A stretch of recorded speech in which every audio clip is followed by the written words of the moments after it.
আজকে রমজানের ২৬ তারিখ। এর মানে আমরা মাসটির একেবারে শেষ প্রান্তে উপনীত। রমজান যখন বিদায় নিতে থাকে, রমজানের শেষ সময়ে যখন আমরা উপনীত হই, তখন আমাদের করণীয় কি? তখন কোন আমলটিকে গুরুত্বের সাথে নিতে হয়? হযরত ওমর ইবনে আব্দুল আজিজ রহমাতুল্লাহি আলাইহি তিনি যখন খলিফাতুল মুসলিমিন ছিলেন, রমজানের শেষ দিকে তিনি ওনার প্রাদেশিক গভর্নর যারা ছিলেন তাদের উদ্দেশ্যে ফরমান লিখতেন, চিঠি লিখতেন যে রমজানকে বিদায় জানাবে দুইটি আমলের মাধ্যমে। কয়টি আমলের মাধ্যমে? দুইটি আমলের মাধ্যমে। কাতাবা ওমর ইবনে আব্দুল আজিজ ইলাল আমসার ইয়ামুরুহুম বিখাতমি রমাদানা বিল ইস্তিগফারি ওয়া সাদাকাতিল ফিত্র ফাইন্না সাদাকাতাল ফিত্র তুহরাতান লিসাইম মিনাল লাগবি ওয়ার রাফাস। রমজানকে বিদায় জানাবে দুটি আমলের মাধ্যমে, এক হচ্ছে ইস্তিগফার আর এক হচ্ছে সাদাকাতুল ফিত্র। সাদাকাতুল ফিতির রোজা রাখতে গিয়ে যে ভুলগুলি হয়, ত্রুটিগুলি হয়, রোজার ভেতরে যে গুণাগুলি হয়ে যায়, যে কারণে রোজা ক্ষতিগ্রস্ত হয়, রোজাদার ক্ষতিগ্রস্ত হয়, সেটা থেকে রোজাকে বের করে আনে এবং রোজাদারকে বের করে আনে, অর্থাৎ রোজাকে ত্রুটিমুক্ত করে, রোজাদারকে ত্রুটিমুক্ত করে। সাদাকাতুল ফিতির সম্পর্কে যে কথাগুলো হাদিসে আছে আমাদের সমাজে আলোচনা হয় না, যে কারণে আমাদের সমাজের বেশিরভাগ মানুষ সাদাকাতুল ফিতির আদায় করার উদ্দেশ্যটাই জানে না, বা জানে আংশিক, জানে ভুলভাবে। আশা করি আজকে অল্প সময় এই বিষয়টা খোলাসা করার চেষ্টা করব, ভুলটা ভাঙবে ইনশাআল্লাহ। আমাদের যাদের আগে সঠিকটা জানা ছিল না, আজকে ইনশাআল্লাহ জানতে পারবো। কারণ এখানে ওমর ইবনে আব্দুল আজিজ রহমতুল্লাহি আলাইহি সাদাকাতুল ফিতরের একটা উদ্দেশ্য বলেছেন, সেটা হচ্ছে সাদাকাতুল ফিতর রোজাকে ত্রুটি মুক্ত করে। আমাদের চিন্তা থাকে যে আল্লাহর গরিব কিছু বান্দাদেরকে দিচ্ছি, তাদের উপকার করতেছি, শুধু ওইটাই মাথার মধ্যে থাকে। ওটাও আছে হাদিসে, ওটাকে 2 নাম্বার উদ্দেশ্য বলা হয়েছে, 1 নাম্বার উদ্দেশ্য না। তো 1 নাম্বার উদ্দেশ্যটা আমাদের কাছে পরিষ্কার না থাকার কারণে এই আমলটা যেভাবে করার দরকার আমরা ঠিক অতটা সুন্দর করে বা ঠিকভাবে করতে পারি না। রাসূলুল্লাহ সাল্লাল্লাহু আলাইহি ওয়াসাল্লাম সাদাকাতুল ফিতরের বিধান তিনি দিয়েছেন। হাদিস শরীফে আসছে, ফারাদা রাসূলুল্লাহ সাল্লাল্লাহু আলাইহি ওয়াসাল্লাম সাদাকাতুল ফিতর। রাসূলুল্লাহ সাল্লাল্লাহু আলাইহি ওয়াসাল্লাম সাদাকাতুল ফিতরকে আবশ্যক করেছেন। সাদাকাতুল ফিতরের বিধান কি কোরআনে আছে? নেই। এটা কে দিয়েছেন? রাসূলুল্লাহ সাল্লাল্লাহু আলাইহি ওয়াসাল্লাম। রাসূলুল্লাহ সাল্লাল্লাহু আলাইহি ওয়াসাল্লাম যা বলবেন সেটাও আমাদের করতে হবে কিনা? সেটাও করতে হবে।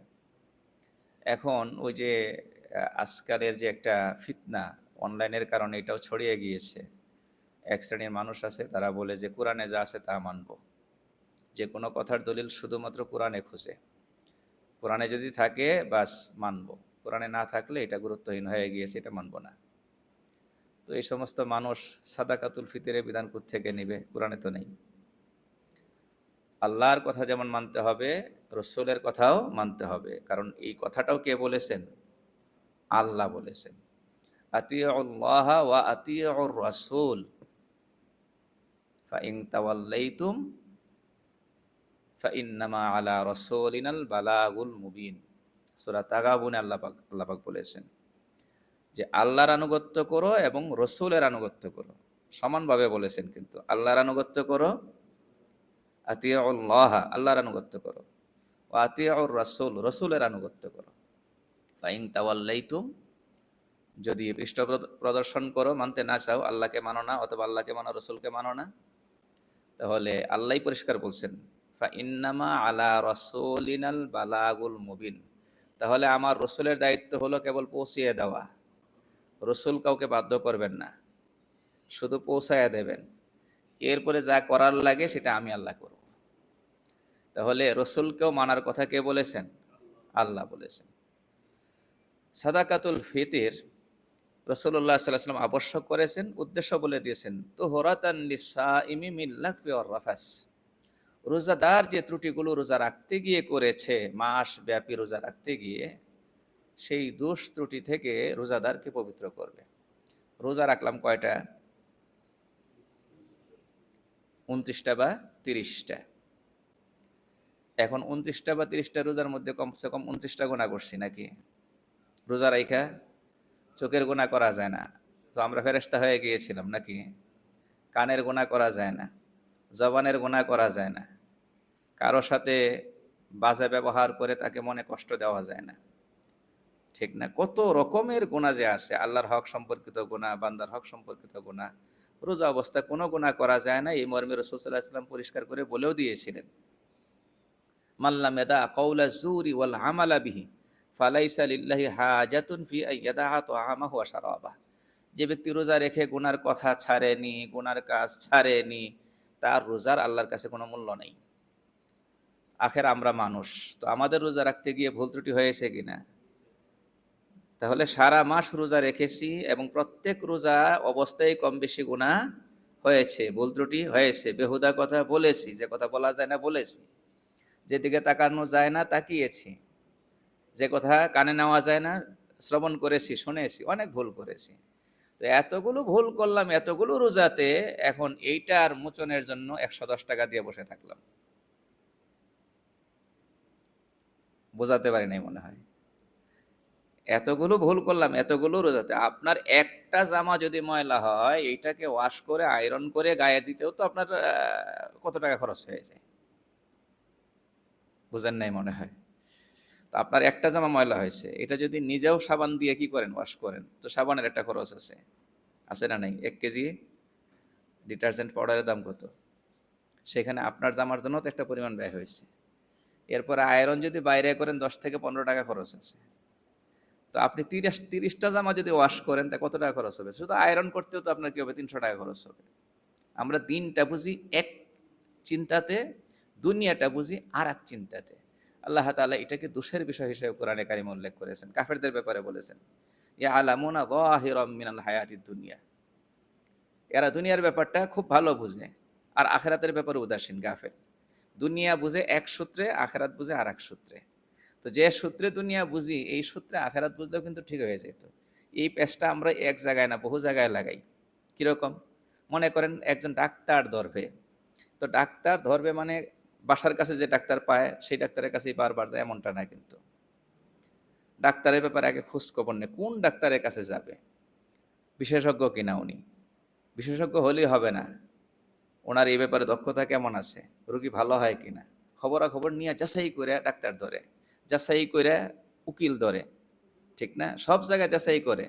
আর মাসালার ব্যাপারে কোনো যাচাই বাছাই নেই, যারে তারে মাসালা জিজ্ঞাসা করে। এবং যে কোনো, আজকাল তো কোথাও যাওয়া লাগে না, ইউটিউবে ঢুকে যার তার কাছ থেকে মাসালা নিচ্ছে। তো মাসালা নেওয়ার ক্ষেত্রে যার তার মাসালা নিয়ে নিচ্ছে, কিন্তু দুনিয়ার ব্যাপারে যার তার চিকিৎসা নিচ্ছে না, যাচাই করতেছে। তো এইখানে যাচাই নেই কেন? তো আমাদের বোঝার দরকার। আমরা যদি বুঝতাম যে সাদাকাতুল ফিতরের প্রথম বেনিফিট, প্রথম ফায়দা আমার, মাসব্যাপী ফরজ রোজা পালন করেছি, ইসলামের গুরুত্বপূর্ণ একটি রুকন, এই এতগুলো রোজার মধ্যে কি পরিমাণ ভুল করেছি, এই ভুলগুলো মোচনের জন্য আল্লাহ তাআলা একটা সহজ ব্যবস্থা রাখছেন, যে টাকা খরচ করে আমি রোজাগুলোকে কি করতে পারতেছি, হ্যাঁ, টাকা খরচ করে আমার রোজাগুলোকে ত্রুটিমুক্ত করতে পারতেছি। তাহলে টাকার পরিমাণটা তো ওইরকম হওয়ার দরকার। এবার আসেন সাহাবাদের আমলের কথা শোনাই। যুক্তির কথা তো এতক্ষণ শোনালাম, এবার সাহাবাদের আমলের কথা শোনাই। সাহাবা যুগে সদকায়ে ফিতর কি দিয়ে আদায় করতেন? গম দিয়ে সদকায়ে ফিতর আদায় করা, এই যে 110 টাকা বললেই চিন্তাটা আমাদের 110 টাকার দিকে আগে যায়, কিন্তু গমটা আসছে কোত্থেকে? সদাকাতুল ফিতির হিসাবে গমটা কখন, গমের হিসাবটা কখন শুরু হয়েছে, আটার হিসাবটা কখন শুরু হয়েছে, যেটা আমরা সবাই ধরে রেখেছি। রাসূলুল্লাহ সাল্লাল্লাহু আলাইহি ওয়াসাল্লাম নিজে কখনো গম দিয়া বা আটা দিয়া সাদাকাতুল ফিতর আদায় করেননি। সাহাবায়ে কেরাম রাসূল সাল্লাল্লাহু আলাইহি ওয়াসাল্লাম যতদিন দুনিয়াতে ছিলেন ততদিন গম দিয়া আর আটা দিয়া কি করেন নাই, সাদাকাতুল ফিতর আদায় করেননি।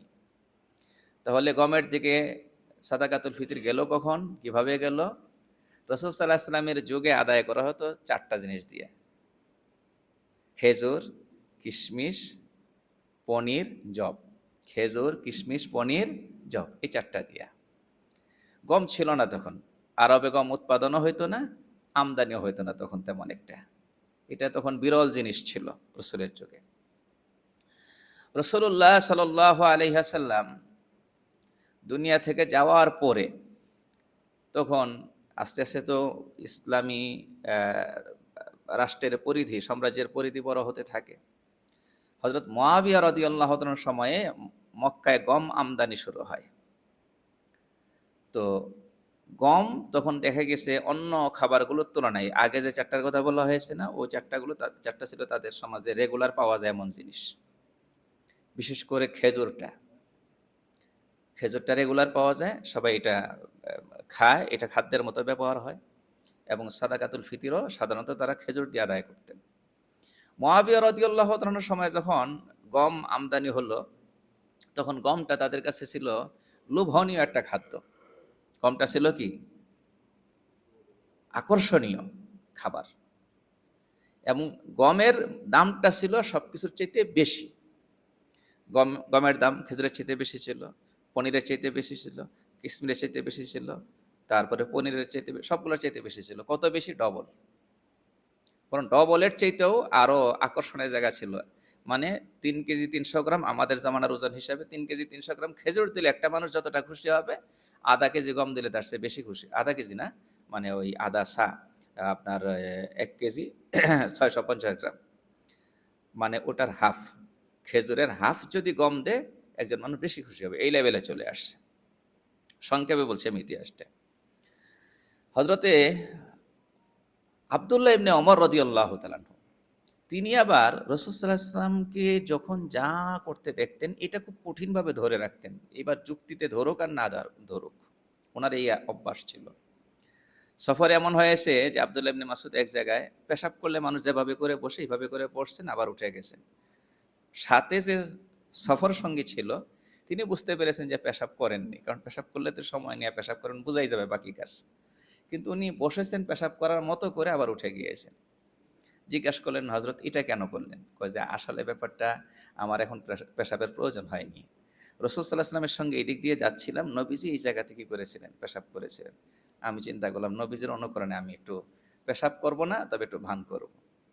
উনি ছিলেন রাসূল সাল্লাল্লাহু আলাইহি ওয়াসাল্লামের মানে সুন্নাহর অনুসরণে এত মজবুত, এটা যুক্তি থাকুক আর না থাকুক, নবীজিকে যা করতে দেখছেন সব করতেন।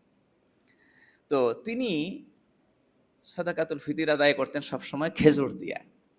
অন্যরা অন্যদিকে যাইতো, তিনি যাইতেন না। তো তাকে যদি বলা হয়তো অন্য কিছু দিয়ে দেন, উনি বলতেন যে না, রসুলের যুগে যেহেতু খেজুর দিয়া সাদাকাতুল ফিতির আদায় করছে, আমি মরণ পর্যন্ত খেজুর দিয়া সাদাকাতুল ফিতির আদায় করব। যখন গম আসলো, গম আকর্ষণীয়, দ্বিগুণ মূল্যে বিক্রি হয়, মানুষ বেশি খুশি হয়, অর্ধেক পাইলো হাফ পাইলো খুশি হয়।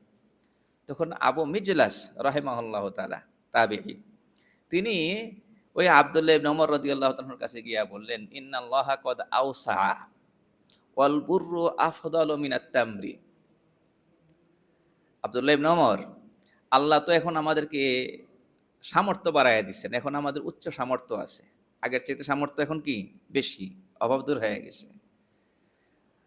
সুতরাং এখন গম দিয়া দেওয়ার দরকার। ওয়াল বুররু আফদালু মিনাত তামরি, গমটা তো খেজুরের চাইতে উৎকৃষ্ট। যেহেতু উচ্চ সামর্থ্য এখন দিয়েছেন আল্লাহ, তাহলে উচ্চ সামর্থ্যের ভিত্তিতে আমরা কি দিয়ে আদায় করি? গম দিয়ে আদায় করি। তো এর মানে তারা গমের প্রস্তাব দিয়েছে, উনি গমের প্রস্তাব দিয়েছেন কিসের জন্য? কম দামে আদায় করা যাবে এই জন্য, না বেশি দাম? বেশি দাম। সামর্থ্য যেহেতু বাড়ছে, বেশি সামর্থ্যের ভিত্তিতে গম দিয়ে আদায় করি। তাহলে গমের লেভেলটা কোনটা ছিল বোঝাই গেছে। আচ্ছা, এখানে আরেকটা কথা বুঝেন, এই উচ্চ সামর্থ্যের চিন্তাটা কেন আসলো, এই আইডিয়া কোত্থেকে আসলো তাদের মাথায়? এটা আসছে আর এক জায়গা থেকে। রাসূলুল্লাহ সাল্লাল্লাহু আলাইহি ওয়াসাল্লাম আর্থিক ইবাদতের ক্ষেত্রে একটা মূলনীতি শিখিয়েছেন। সেটা কি? আগলাহা থামানান ওয়া আনফাসুহা ইনদা আহলিহা। আর্থিক ইবাদত, সেখানে কোন জিনিসটা আল্লাহ রাস্তায় দিলে আল্লাহ বেশি খুশি হন? কই যেটার মূল্য বেশি এবং মালিকের কাছে বেশি প্রিয়, ব্যক্তির কাছে বেশি প্রিয়। মূল্য বেশি এবং ব্যক্তির কাছে কি বেশি প্রিয়। ওই যুগে আর্থিক আবাদতের মধ্যে একটা ছিল গোলাম আজাদ করা, গোলাম কিনে কিনে আজাদ করা। তো গোলাম অল্প দামেও গোলাম পাওয়া যেত। কোনো রকম ছোট্ট দুর্বল অসুস্থ একটা গোলাম অল্প দামে বিক্রি হয়, কথার কথা 2 লাখ টাকা দিয়ে কিনে আপনি আজাদ করে দিতে পারতেছেন। আর একটা গোলাম সুঠাম দেহি, ভালো কাজ করতে পারবে, দেখতে ওই রকম, ওটার দাম 5 লাখ টাকা। ওটা যদি কিনে আজাদ করেন তাহলে সব কি হবে, বেশি হবে। নবীজি ওইটা বুঝিয়েছেন। তাহলে এই কোরবানির ক্ষেত্রে আমরা আবার এটা আবার ভালো বুঝি। কোরবানির মধ্যে মোটা তাজা গরু কিনি, ওখানে আবার একটা বেনিফিট আমাদের ঘরে এসে পড়ে, তো গোশতরা ঘরে চলে আসে। কিন্তু আর্থিক আবাদতের ক্ষেত্রে মূলনীতি এইটা। 4 নাম্বার পারা তো শুরুই হয়েছে, লান তানালুল বিররা হাত্তা তুনফিকু মিম্মা তুহিব্বুন। তুমি আসল কল্যাণটা তখনই পাবে যখন তোমার প্রিয় জিনিস আল্লাহ সন্তুষ্টির জন্য ব্যয় করবে। তো সাহাবাদের ওই জায়গা থেকে ওই আইডিয়া আসছে যে সাদাকা যখন করব, সেটা সাদাকাতুল ফিতির হোক আর যেটাই হোক, সেখানে দামে যেটা বেশি হবে, ব্যক্তির কাছে বেশি প্রিয় হবে, সেটা দিলে সওয়াব বেশি। ওই চিন্তা থেকে আব্দুল্লাহ ইবনে ওমরকে আবু মিজলাস রহমতুল্লাহি আলাইহি তিনি বললেন, সামর্থ্য যেহেতু আল্লাহ বাড়িয়ে দিয়েছে, এখন উচ্চ সামর্থ্যের দ্রব্যটা দেই, গমটা দেই। গম তো ভালো বেশি, কিসের চাইতে? খেজুরের চাইতে। আব্দুল্লাহ ইবনে ওমর ওনার ওই চিন্তা থেকে যে আমি রসুলের যুগে যা করছি, যেভাবে যা পালন করছি, এর বাইরে আসবো না। এই জন্য উনি বলছেন যে না, আমি মরণ পর্যন্ত খেজুর দিয়াই দেব। তাহলে মোটামুটি হিস্ট্রিটা তো পাইলেন। সাদাকাতুল ফিতির গম দিয়া কখন শুরু হয়েছে, কেন শুরু হয়েছে। আচ্ছা, এখন আমাদের বর্তমান সময়ে আমাদের দেশে গমের মূল্য ওগুলোর তুলনায় বেশি, নাকি একেবারেই অনেক বেশি কম? অনেক বেশি কম না? অনেক বেশি কম না? আপনি দেখেন, যদি খেজুর, কিশমিশ, পনিরের দিকে যান, তাহলে আপনার 2,000 টাকার উপরে যেতে হবে পার হেড, ঠিক না?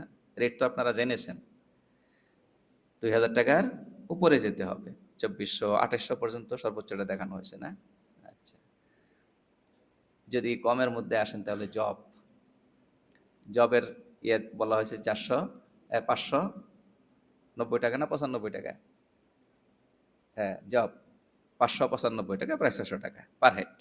আচ্ছা, এখন কথা আমি যেটা বলতে চাচ্ছি এটা একটু ভালো করে বুঝবেন।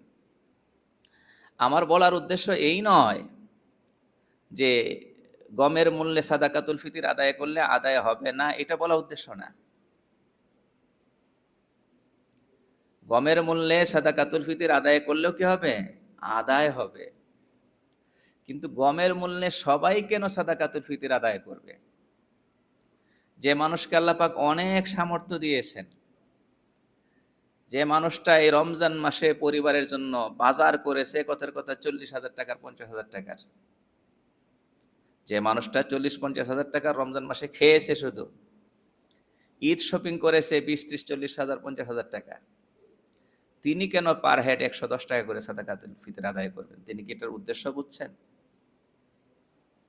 উনি যদি ওই আমার প্রথম কথা যদি মনে থাকে, রসুল যেটা বলেছেন, রোজার ভুল ত্রুটি থেকে রোজাকে মুক্ত করবে, রোজাদারকে মুক্ত করবে। 30টা রোজা, 30টা কাপড় ওয়াশ করে আয়রন করতেও তো বহু টাকা লাগে, আর 30টা রোজাকে ত্রুটি মুক্ত করবেন এই 110 টাকা দিয়ে?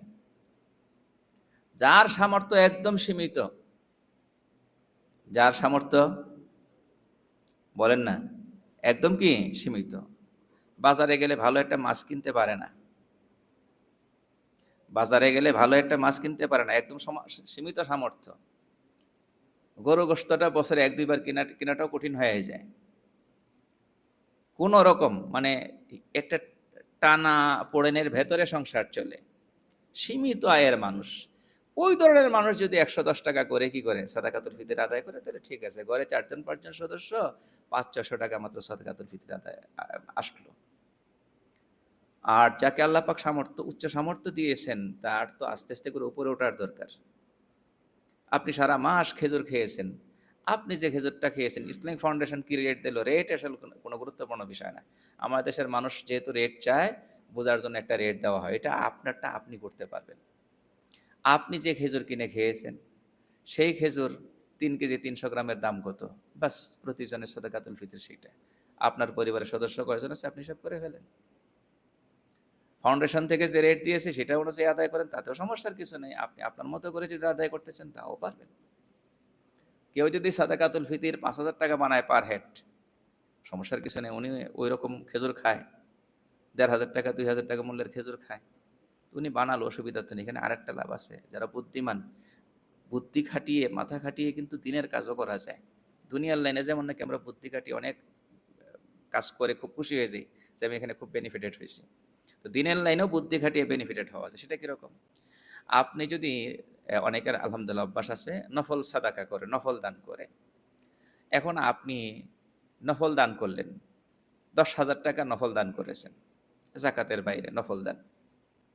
তাহলে এই ১০,০০০ টাকার প্রতিটা টাকার মধ্যে আপনি নফল দানের সওয়াব পাবেন। কিসের সওয়াব বলেন? যেহেতু নফল দান করেছেন, নফল দানের সওয়াব পাবেন। কিন্তু যদি আপনি একটা বড় অ্যামাউন্ট ১০,০০০ টাকা আপনি সাদাকাতুল ফিতরের মধ্যে ঢুকাইতে পারতেন। সাদাকাতুল ফিতর কি? ওয়াজিব। তাহলে এখানে প্রতি টাকা কিসের সওয়াব পাওয়া যেত? ওয়াজিবের সওয়াব পাওয়া যেত। তো এই জন্য এখানে মাথা খাটিয়ে খাটিয়ে সামর্থ্য অনুযায়ী আমরা ভালো কাজ করতে পারি, দিনের কাজ। এখানে মাথা খাটানোর ব্যাপার আছে, আখেরাতে বেশি লাভবান হওয়ার হিসাব আছে কিছু, বুদ্ধি খাটিয়ে খাটিয়ে। তাহলে বুঝতে পেরেছি তো, সাদাকাতুল ফিতর এটা আসছে প্রথমত কার ফায়দার জন্য? প্রথম ফায়দা হলো রোজাদারের, রোজাদারের নিজের। দ্বিতীয় ফায়দা ওয়া তু'মাতান লিল মাসাকিন। তু'মাতান লিল মাসাকিন হলো দরিদ্র অসহায় মানুষ যারা আছে তাদের খাবারের ব্যবস্থা হলো, তাদের খাবারের ব্যবস্থা হলো।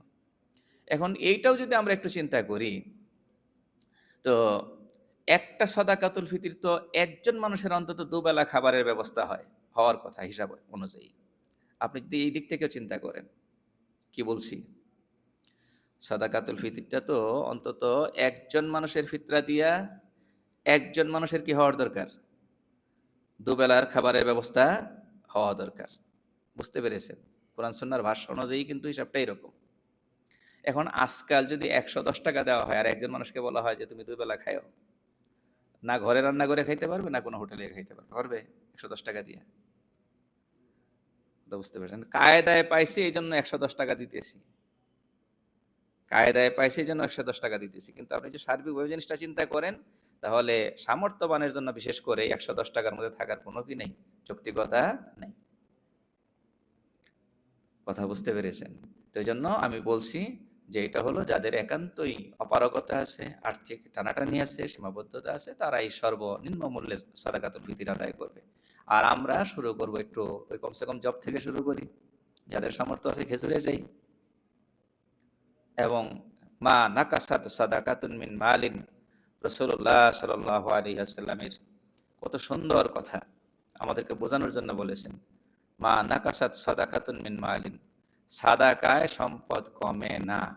আপনার রাউন্ড ফিগার হয়তো নেমে আসবে, আপনার কাছে ৪০,০০০ টাকা ছিল, এখান থেকে যদি ৫,০০০ টাকা দিয়ে দেন ৩৫-এ নেমে গেছে, ২,০০০ টাকা দিয়ে দিয়েছেন ৩৮-এ নেমে গিয়েছে, নাকি আপনার চোখের সামনে হয়তো নেমে গিয়েছে, কিন্তু নবীজির কথা তো সত্য। নবীজি বলছেন কমবে না। কি করবে না? কমবে না। এই ব্যাপারে অনেক আলোচনা আমরা শুনি, এই ব্যাপারে অনেক হাদিস আছে। এবং সাদাকার দ্বারা দান বাড়ে। এই যে বড়ই গাছ, মহিলাদের মাথার চুল, এই দুইটা সুন্দর দৃষ্টান্ত সাদাকার জন্য। যে বড়ই গাছ, এখন এই যে বড়ের সিজন যাচ্ছে, দেখা যাবে কি করবে, যাদের বড়ই গাছ আছে ডালগুলো কেটে দেবে। তো কেটে দিলে তো গাছ একরকম কি হয়ে গেল, হয়ে গেল, ন্যাড়া হয়ে গেল না? কিন্তু কাটছে কি জন্য? কাটার কারণেই এই ডালগুলো, নতুন ডাল যখন আসবে, মানে এই কাটা ডালের জায়গায় নতুন ডাল আসবে, আর এটা আরো বিস্তৃত হবে এবং ফলন আগামী বছর কি হবে, বেশি হবে। এবং আরেকটা দৃষ্টান্ত বললাম যে মহিলাদের মাথার চুল, পুরুষের মাথার চুল আর মহিলার মাথার চুল, পুরুষের মাথার চুল কাটা হয় আর মহিলাদের মাথার চুল কাটা হয় না, প্রায় কাটা হয় না। এখন বলেন, একজন মহিলার মাথার চুল ১২ মাসে বেশি বাড়ে নাকি একজন পুরুষের মাথার চুল ১২ মাসে বেশি বাড়ে? হ্যাঁ, একজন মহিলার চুল ১২ মাসে হয়তো মোটেও বাড়ে না, পরিণত বয়সের যদি হয়। ৩০+ একজন মহিলার মাথার চুল ১২ মাসে কি বাড়ছে আধা ইঞ্চি? খুব মনে হয় না তেমন একটা। খুব যত্ন নিলে, ওষুধ টষুধ খেলে, বিশেষ তেল টেল ব্যবহার করলে হয়তো কিছুটা হতে পারে, কিন্তু খুব বাড়ে না। কিন্তু আমাদের যে কোনো বয়সের বুড়া মানুষদেরও প্রতি মাসে আমরা ১ ইঞ্চি করে ফেলছি, কেটে কেটে ফেলে আসছি না সেলুনে গিয়া। তার মানে আমাদের চুল প্রতি মাসে ১ ইঞ্চি বাড়তেছে, মিনিমাম ১২ ইঞ্চি বাড়ছে প্রতি বছরে। মহিলারটা তো বাড়ে না, কারণ ওটা কাটেও না, বাড়েও না। আর আমাদেরটা কাটিয়ে বাড়ে। কিন্তু এখানে তো আল্লাহর ওয়াদা ছিল না, এটা একটা দুনিয়ার বাস্তবতা বললাম। কিন্তু সাদাকার ব্যাপারে তো আল্লাহর ওয়াদা আছে, আল্লাহ বাড়িয়ে দেবেন। আল্লাহ কি করবেন? বাড়িয়ে দেবেন। আনফিক ইয়াবনা আদম উনফিক আলাইক, আদম সন্তান তুমি সাদাকা করো, আমি তোমাকে দান করতে থাকবো, দিতে থাকবো। তো আল্লাহ দিলে তো আমাদের মতো হিসাব করে দেবেন না, আল্লাহ তো আল্লাহর ভান্ডার থেকে দেবেন। এজন্য যারা দানশীল মানুষ এবং নিয়ত খালেস করে দান করে, আল্লাহকে সন্তুষ্ট করার জন্য দান করে, দান মানুষ বিভিন্ন উদ্দেশ্যে করে, ভোটের জন্য কেউ দান করে, রাজনীতি করে, কথা বুঝতে পেরেছেন, কেউ প্রসিদ্ধির জন্য দান করে, নানান উদ্দেশ্যে করতে পারে। কিন্তু যে মুমিন নিয়তকে খালেস করে আল্লাহকে সন্তুষ্ট করার জন্য কি বলে সাদাকা করে, দান করে, ইনশাআল্লাহ একজনও পাওয়া যাবে না যে উনি গরিব হয়ে গেছে বা ওনার সম্পদ দিন দিন কমে যাচ্ছে, বেশি দান করে বলে বেশি কমে যাচ্ছে, পাওয়া যাবে না। বিপরীত পাওয়া যাবে, বেশি দান করে বলে বেশি বরকত হচ্ছে, কারণ আল্লাহ এবং আল্লাহ রসুলের কথা সত্য। তো সাদাকাতুল ফিতির এটা হলো রমজানের দুই আমল, রমজানের শেষের দিকের বা রমজানকে বিদায় জানানোর দুই আমলের এক আমল। আর একটা আমল কি? ইস্তেগফার। আর একটা কি? ইস্তেগফার। ইস্তেগফারটা কেন করতে হবে? এক তো জেনারেলি যে কোনো মানুষের জন্য উচিত হলো যে কোনো আমল শেষ করার পর ইস্তেগফার করা। কারণ হলো আমলটার মধ্যে ত্রুটি হয়। যেমন রাসূলুল্লাহ সাল্লাল্লাহু আলাইহি ওয়াসাল্লাম ৫ ওয়াক্তের সালাত শেষে সালাম ফেরানোর পরে বলতেন আস্তাগফিরুল্লাহ, আস্তাগফিরুল্লাহ, আস্তাগফিরুল্লাহ। কেন বলতেন? বলতেন এই সালাতটা, নামাজটা যতটা সুন্দর করে পড়ার দরকার, হক আদায় করে হয় নাই। অবশ্যই কিছু কিসে ঘাটতি হয়েছে, কমতি হয়েছে, ত্রুটি হয়েছে। এজন্য আল্লাহর কাছে ইস্তেগফার করা দরকার আছে না নাই? আপনার ঘরে যদি কোনো গুরুত্বপূর্ণ মেহমান আসে, আপনি তো নিজের সর্বোচ্চটা আ চেষ্টা করেন ভালো খাওয়ানোর জন্য, ভালো আপ্যায়নের জন্য। কিন্তু বিদায় বেলায় কি বলেন? আজকে কিন্তু আপনাকে অনেক ভালো খাওয়াইছি। সচরাচর এরকম মেহমানদারি সবাইরে করি না। আর আপনিও সব ঘরে এরকম মেহমানদারি হয়তো দেখেন নাই, আমার ঘরে পাইছেন। এটা বলেন নাকি? বরং যত ভালো মেহমানদারি করা হয়, ভদ্রতাটা কি? যে আপনি কষ্ট করে এসেছিলেন, আপনাকে যেভাবে আপ্যায়ন করা দরকার ছিল পারি নাই। একটু অপারগতা প্রকাশ করা হয়, হ্যাঁ? একরকম ক্ষমা চাওয়া হয়। এতে মর্যাদা বৃদ্ধি পায়, কমে না বৃদ্ধি পায়? সম্মান বাড়ে না কমে? মেজবানের সম্মান কি? বাড়ে। এটাই নিয়ম, এটাই নিয়ম। তো আমরা তো আর এখানে তো আক্ষরিক অর্থেই এবং বাস্তব অর্থেই আল্লাহর ইবাদত আল্লাহর সামনে দাঁড়ায় যেভাবে করার দরকার ছিল পারছি, নামাজটা এভাবে পারছি? পারিনি। সব ক্ষেত্রে, হজের ক্ষেত্রে হজের শেষে ইস্তেগফার আছে, সব আমলের শেষে। তাহলে রমজানের মাসব্যাপী রোজা শেষে ইস্তেগফারের দরকার আছে না নাই? কথা বলেন। আছে। এটা হলো ১ নাম্বার কথা। ২ নাম্বার কথা হলো রমজানের সমস্ত আয়োজনগুলো ছিল বিশেষ একটা উদ্দেশ্যকে কেন্দ্র করে, সেটা হলো বান্দাকে গুনাহগুলো থেকে মুক্ত করে দেওয়া। বান্দার গুনাহ থেকে কি করে দেওয়া? মুক্ত করে দেওয়া। রমজানের বিশেষ আমল ৩টা, স্পেশাল আমল কয়টা? ৩টা। ১ নাম্বার হচ্ছে সিয়াম। সিয়ামের ফজিলতেও নবীজি বলেছেন গুফিরা লাহু মা তাকাদ্দামা মিন যামবিহি, তার অতীতের গুনাহ মাফ করে দেওয়া হয়। রমজানের ২ নাম্বার বিশেষ আমল হলো রাতের তারাবি। এটার ব্যাপারে নবীজি বলেছেন গুফিরা লাহু মা তাকাদ্দামা মিন যামবিহি, অতীতের গুনাহ মাফ করে দেওয়া হয়।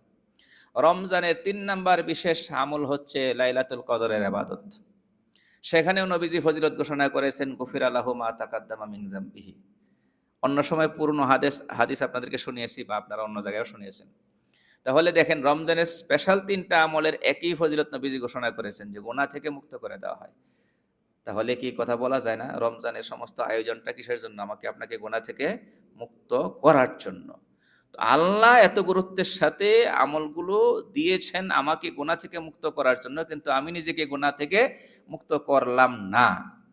তাহলে আল্লাহর ইচ্ছার ভেতরে আছি না বাইরে চলে গেছি? বলেন, আল্লাহর ইচ্ছার ভেতরে না বাইরে? বাইরে। এবং আমার সর্বনাশ করার জন্য আমি বাইরে আছি। এই জন্য দেখেন কত কঠিন একটা হাদিস আসছে। রাসূলুল্লাহ সাল্লাল্লাহু আলাইহি ওয়াসাল্লাম একদিন মিম্বরে আরোহণ করার সময় প্রথম সিঁড়িতে পা রাখলেন, বললেন আমিন। দ্বিতীয় সিঁড়িতে পা রাখলেন, আমিন বললেন। তৃতীয় সিঁড়িতে পা রাখলেন, আমিন বললেন। সংক্ষেপে বলছি হাদিসটা। সাহাবায়ে কেরাম পরবর্তী সময়ে জিজ্ঞাসা করে, ইয়া রাসূলুল্লাহ, আজকে প্রথমবারের মতো মিম্বরে আরোহণকালে আপনার জবানে ৩ বার আমিন শুনেছি, যেটা কখনোই আর কি শুনিনি। মিম্বরে আরোহণকালে আপনি কখনো আমিন বলেননি। তখন রাসূলুল্লাহ সাল্লাল্লাহু আলাইহি ওয়াসাল্লাম বললেন যে আজকে ঘটনা ঘটেছে। আমি প্রথম সিঁড়িতে যখন পা রেখেছি তখন জিবরাইল আলাইহিস সালাম এসেছেন এবং বলছেন বাউদা মান আদারাকা রমাদানা ফালাম ইউগফার লাহু, ওই ব্যক্তি ধ্বংস হয়ে যাক যে রমজান পেয়েছে কিন্তু তাকে ক্ষমা করা হয়নি, আল্লাহর ক্ষমা সে লাভ করতে পারেনি, সে ধ্বংস হয়ে যাক। রহমতের নবী সাল্লাল্লাহু আলাইহি ওয়াসাল্লাম বদদুয়াতে আমিন বলেছেন। জিবরাইল বদদুয়া করেছে, এটা দোয়া না বদদুয়া? বদদুয়া। ওই ব্যক্তি ধ্বংস হয়ে যাক যে রমজান পেয়েছে ক্ষমা লাভ করতে পারেনি। নবীজি বলেছেন আমিন। দ্বিতীয় সিঁড়িতে যখন পা রেখেছি তখন জিবরাইল বলছেন বাউদা মান যুকিরতা ইনদাহু ফালাম ইউসাল্লি আলাইক, ওই ব্যক্তি ধ্বংস হয়ে যাক যার সামনে আপনার নাম উচ্চারণ করা হবে আর সে আপনার নাম শোনার পরেও, শ্রবণ করার পরেও দুরূদ পড়বে না সাল্লাল্লাহু আলাইহি ওয়াসাল্লাম। আমরা অনেক সময় বয়ান শুনতে থাকি এই অলসভাবে, একটু ঠোঁট নাড়তে রাজি নেই। আল্লাহ আমাদেরকে মাফ করুন, এটা কিন্তু বড় ভয়ের কথা। নবীজির নাম শুনলে কি করতে হয়? দুরূদ পড়তে হয়, এবং শর্ট দুরূদ হলো কি সাল্লাল্লাহু আলাইহি ওয়াসাল্লাম। এটা আমরা অবশ্যই পড়ব, যেখানেই হোক, বয়ান শুনতেছি সেখানে, হাঁটে ঘাটে চলতে ফিরতে যে কোনো জায়গায় নবীজির নাম কানে আসছে সাথে সাথে সাল্লাল্লাহু আলাইহি ওয়াসাল্লাম। হ্যাঁ, এক জায়গায় বসলে পরে দেখা যাবে অনেকবার নবীজির নাম শোনা হয়েছে, বয়ানের মধ্যে বিশেষ করে অনেকবার হয়, তো সেখানে একটু ছাড় আছে। একবার যদি বলি তাহলে দায় মুক্ত হয়ে গেলাম, ওয়াজিব আদায় হয়ে গিয়েছে। এরপরে বারবার যদি বলি তাহলে কপাল খুলবে। কি খুলবে? কপাল খুলবে। কারণ আপনি এক মজলিসে যদি নবীজির নাম ১০০ বার শোনেন, ১০০ বার দুরূদ পড়েন, তাহলে এই প্রতিবার দুরূদের দ্বারা কি হয়? একটা করে ১০টা করে রহমত নাজিল হয়, ১০টা গুনাহ মাফ হয়, ১০টা মর্যাদা বৃদ্ধি পায়। দুরূদ শরীফের অনেক ফজিলতের কথা আমরা কিন্তু জানি। তো এত লম্বা আলোচনা আজকে করছি না। তো ২ নাম্বার সিঁড়িতে পা রাখার সময় জিবরাইল এই বদদুয়াটা করেছেন। ৩ নাম্বার সিঁড়িতে পা রাখার সময় জিবরাইল বদদুয়া করেছেন বাউদা মান আদারাকা আবওয়াইহিল কিবারু আও আহাদাহুমা ফালাম ইউদখিলাহুল জান্নাহ। ওই ব্যক্তি ধ্বংস হয়ে যাক যে ব্যক্তি তার চোখের সামনে বৃদ্ধ মা বাবার ২ জনকে অথবা একজনকে পেয়েছে আর তার মা বাবা তাকে জান্নাতে প্রবেশ করায়নি। হাদিসের শাব্দিক তর্জমা করলাম।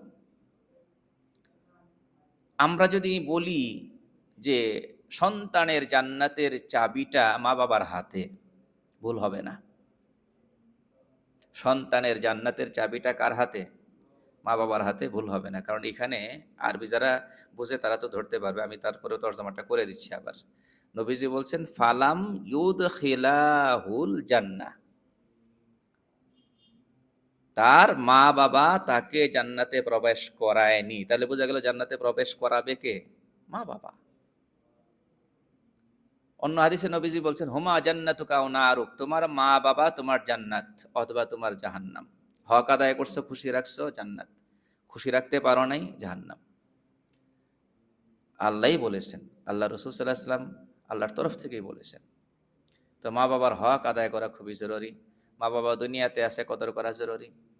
আর মা বাবা দুনিয়া থেকে বিদায় হয়ে গিয়েছেন, মা বাবার জন্য দোয়া যেন বাদ না যায়। সূরা লোকমানে আল্লাহ পাক বলছেন আনিশকুরলি ওয়ালি ওয়ালিদাইক, আমার শুকর আদায় করো এবং তোমার মা বাবার শুকর আদায় করো। আমার শুকর আদায় করো এবং তোমার মা বাবার শুকর আদায় করো। এর তাফসিরে আসছে হলো যে আল্লাহর শুকর এবং আল্লাহর পরে মা বাবার শুকর কেমনি আদায় করবে, এর সুরত হলো ৫ ওয়াক্তের নামাজ পড়ো, নামাজের পরে আব্বা আম্মার জন্য দোয়া করো। ৫ ওয়াক্তের নামাজ পড়ো, প্রত্যেক নামাজের পরে আব্বা আম্মার জন্য দোয়া করো। তাহলে হলো কি? নামাজের দ্বারা কার শুকর আদায় হয়েছে? আল্লাহ শুকর আদায় হয়েছে। নামাজের পরে দোয়া করলাম, কার শুকর আদায় হয়েছে? মা বাবার শুকর আদায় হয়েছে। ৫ ওয়াক্ত নামাজের পরে আব্বা আম্মার জন্য দোয়া করতে যেন ভুলে না যাই। সেজদায় দোয়া কবুল হয় কিনা একটা কৌশল শিখাই। সেজদায় দোয়া কবুল হয় কিনা? আচ্ছা, তো আমরা যে ৫ ওয়াক্ত নামাজে ফরজের আগে পরে সুন্নত পড়তেছি, পড়ি না? আচ্ছা, একটা সেজদার মধ্যে যদি আমি নিজের উপর এটাকে আবশ্যক করে নিই যে একটা সেজদার মধ্যে আমি পড়বো রব্বির হামহুমা কামা রব্বায়ানি সাগীরা, তাহলে একেবারে সুন্দর জায়গাটাতে সবচেয়ে উত্তম একটা জায়গার মধ্যে গিয়ে আমি আব্বা আম্মার জন্য দোয়া করে দিলাম। আর এটা নিয়ম বানিয়ে নিলে আর কি হবে না, বাদ যাবে না। এক এক সেজদার মধ্যে আমরা এক এক ধরনের দোয়া পড়তে পারি, একাধিক দোয়া পড়তে পারি। নবীজি সাল্লাল্লাহু আলাইহি ওয়াসাল্লাম বলছিলেন সেজদায় বেশি করে দোয়া করো, কিন্তু আমাদের অবস্থা হচ্ছে এরকম, অনেকের হায়াত শেষ হয়ে গেছে, সেজদায় একদিন দোয়া করেনি। তো যাক, তাহলে এই হাদিসে যে ৩ ব্যক্তির জন্য বদদোয়া করা হয়েছে তার মধ্যে নাম্বার ১ ছিল কি? যে রমজান পেয়েছে তার গুনাহ কি করা হয়নি? মাফ করা হয়নি। তাহলে সারা রমজান জুড়েই তো ইস্তেগফার করা দরকার ছিল, এবং রমজান যেহেতু শেষ দিকে চলে আসছে, আমরা রমজানের শেষ সময় উপনীত, এখন ইস্তেগফারটা বেশি করতে হবে। আব্দুল্লাহ ইবনে ওমর রাদিয়াল্লাহু তাআলা যে দুইটা কথা বলেছেন, এটা কি মন গড়া বলেছেন নাকি কোরআন হাদিসের আলোকেই বলেছেন? মন গড়া বললে তো এই কথা কেউ স্মরণ রাখতো না। আব্দুল্লাহ ইবনে ওমর ইবনে আব্দুল আজিজ, ওমর ইবনে আব্দুল আজিজ যে কথাটা বলেছেন, যদি মন গড়া বলতেন তাহলে এতদিন কেউ স্মরণ রাখতো না, কিতাবে আসতো না। উনি কোরআন হাদিসের সার কথাটাই বলে দিয়েছেন অল্প সময়ে, অল্প শব্দের ভেতর দিয়ে, যে রমজানকে বিদায় জানাও কয় আমলের মাধ্যমে? বলেন না, কয় আমলের মাধ্যমে? দুই আমলের মাধ্যমে।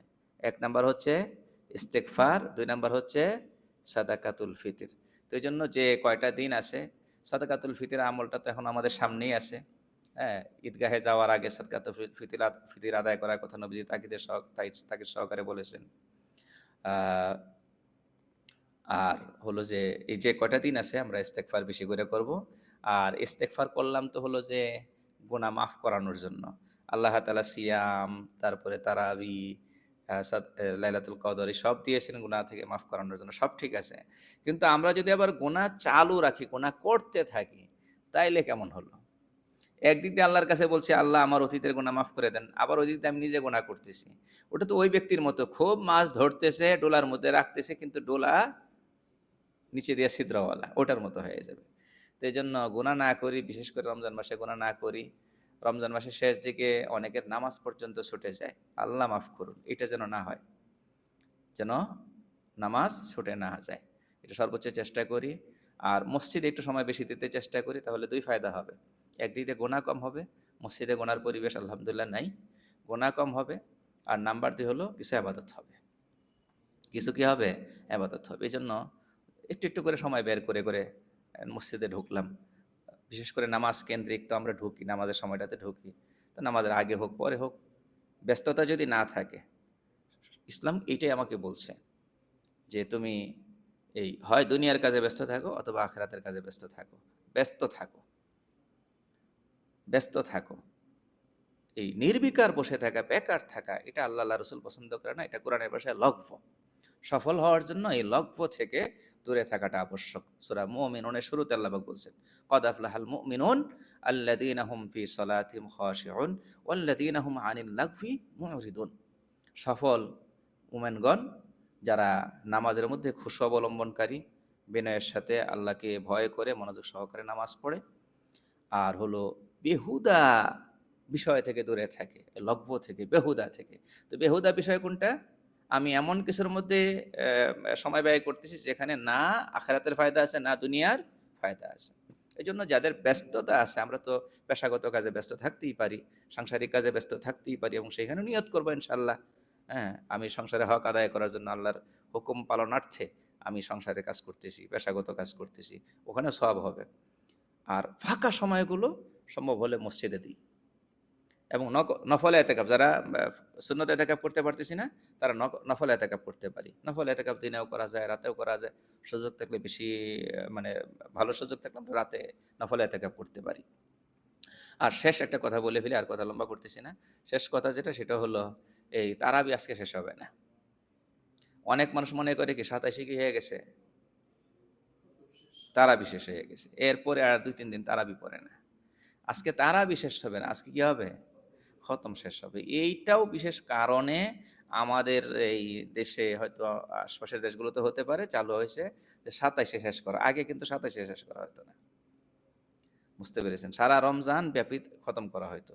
এখন যেহেতু এই চিন্তা করা হয় যে অনেক মানুষ সারা রমজান এক জায়গায় থাকে, বাড়ি থেকে দূরে থাকে, তো ঈদকে সামনে রেখে তারপরে আবার কর্মস্থল ছেড়ে কোথায় যায়? গ্রামে যায় নিজের আব্বা আম্মার সাথে ঈদ করার জন্য, সন্তানদের সাথে ঈদ করার জন্য। তো শেষে সফর থাকে যেহেতু, খতমটা সবাই পেয়ে যাক, 27-এ শেষ করে দাও। এই চিন্তা থেকে কখন শেষ হয়? 27-এ শেষ হয়। তাহলে তারাবি শেষ হয় নাই, খতম শেষ হইতেছে। এরপরেও তারাবি আছে। আর লাইলাতুল কদর তালাশ করার ব্যাপারে নবীজি এক হাদিসে বলেছেন শেষ দশকে তালাশ করো, আর এক হাদিসে বলেছেন শেষ দশকে বেজুর রাতে, শেষ দশকের বেজুর রাতে তালাশ করো। তো বেজুর রাত তো 27-এ শেষ হয়ে যাবে না, এরপরেও তো কি আছে? 29 আছে। এবং আল্লাহ তাআলা কোন বছর কোন তারিখে সবাই কদর রাখেন সেটাও নির্দিষ্ট না। হতে পারে কোনো বছর ২৭-এ, কোনো বছর ২৫-এ, কোনো বছর ২৩-এ, কোনো বছর ২৯-এ, কোনো বছর ২৮-এও তো হতে পারে। বেজোরেই হবে এমন কোনো কথাও কি না? নিশ্চিত না। হ্যাঁ। তো আমাদের দায়িত্ব হলো কিছু না কিছু ইবাদত করা এবং রাতটাকে একটু গুরুত্বের সাথে কাটানো, বিশেষ করে যেন গুনাহ না হয়। গুনাহ থেকে মুক্ত থাকাটাও এক ধরনের ইবাদত। গুনাহ থেকে মুক্ত থাকাটাও এক ধরনের কি? ইবাদত। তো আল্লাহ তাআলা আমাদেরকে আমল করার তৌফিক দান করুন। ওয়া আখিরু দাওয়ানা আলহামদুলিল্লাহি রাব্বিল আলামিন।